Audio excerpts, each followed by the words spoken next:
There's something in the law called a presumption. A presumption simply means the law will take something as true, whether it's true or not. Good example of that would be if you're married and you have a child, then that child is assumed to be a child of the marriage. In other words, your husband is assumed to be the father of that child. It creates a presumption. We know that's not always the case. Sometimes he's not. And you can overcome that presumption by presenting DNA proof that he's not. Well, John found out the hard way about presumptions. He had married this girl, his high school sweetheart, after his first wife had died. About a year into that marriage, he deeded his house that he had owned for about 10 years to his new wife, deeded it to her and to him as a married couple. Well, about a year later, she filed for divorce. One of the issues in the divorce was whether or not that was marital property. Well, since he had deeded it to her, it created a presumption that it was marital property.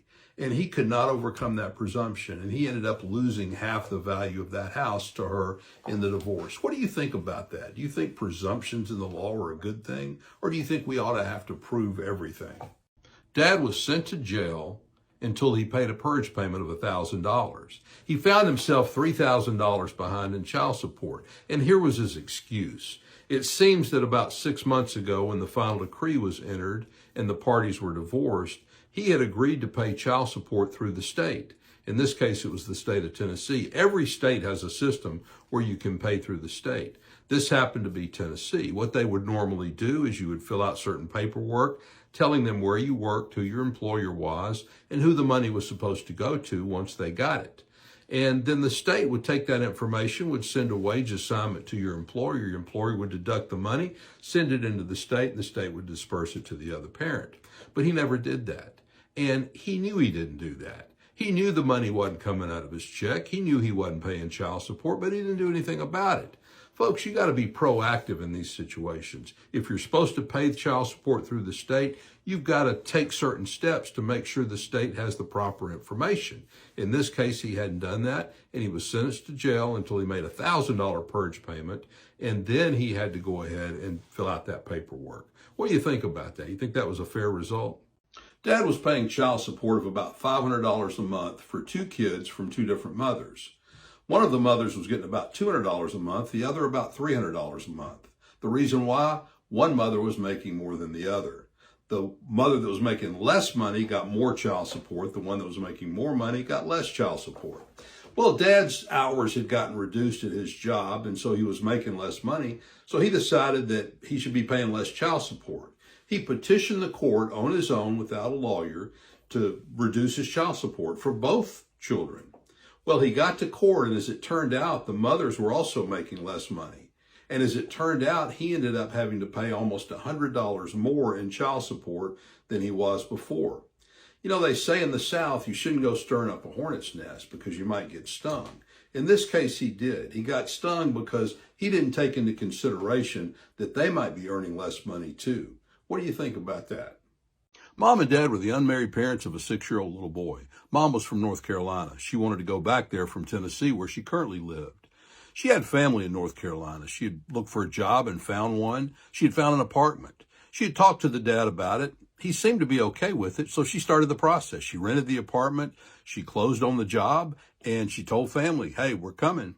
Everybody was excited. Then all of a sudden, right before it was time for her to leave, Dad served her with papers, and in those papers was an order from the court saying you can't move. The judge set a hearing 30 days out, but gosh, she had already signed for the apartment. She had been planning on moving that weekend. Here was the problem. Mom didn't follow the law. The law in Tennessee provides that if you want to relocate with the child and you have primary residential parent status, you've got to send a certified letter to the other parent, letting them know that you want to move, where you want to move, why you want to move. And the important thing is that if they don't respond within 30 days objecting to the move, that you will be allowed to move. She hadn't done that. Well, the case went to trial, and the judge went ahead after trial and said, you can move. It's in the best interest of the minor child. It worked out good in that situation. You know, every state's a little bit different. Every state has a law regarding the relocation of a child and what steps you've got to follow if you want to relocate. Relocation cases are tough. You're taking the child away from one of the parents who probably has been spending a lot of time with that child. In this case, it was going to work out okay, but it doesn't always work out that well. I was sitting in court not too long ago, and I was listening to 2 older lawyers. well-established lawyers arguing a custody case before the judge. One of the lawyers stood up and said, "You know, Your Honor, my client has allowed the father to see her child at least every other weekend since they've been separated, and even more." The other lawyer stood up and said, "Your Honor, that's not true. She has not allowed him to see her child, but maybe once a month, if that much." Finally, the judge said, "Guys, who are we talking about? Whose child is this? Is this a child of the marriage, or is this her child?" Well, both lawyers said, "Well, it's a child of the marriage, Your Honor." To which the judge replied, "Then why are we referring to the child as her child and her giving him something? That's not the way this works." You know, there's a mindset that permeates the judicial system in child custody and visitation cases that somehow the mother is in charge of the parenting time and she gives the parenting time for father to him. That's not true. The judge kind of set them straight in that regard. But you know, that is a real problem in the judicial system, is that mindset that somehow the mother gets to dictate when the father sees the child. Rarely does a month go by that I don't get a call from somebody who has tried to do their own divorce and has messed something up and now needs a lawyer to go in and fix it. You know, I'm all for people doing their own divorce, especially if it's simple and there are no kids involved, there's no real property, and there are no retirement accounts.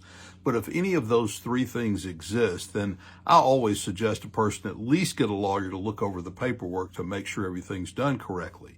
You know, you can mess up a deed and it can screw up your mortgage, screw up being able to sell that house later. You can mess up the division of a retirement account, and it might cost you tens of thousands of dollars in taxes and penalties if you haven't done it right. And of course, if you mess up a parenting plan, it can really screw your kids up. And it's hard to fix those things once they've been messed up. So if you've got any of those three things, it's probably best to consult a lawyer. But if not, feel free to do the divorce yourself. You know, most states, they have forms online that you can use to do your own divorce.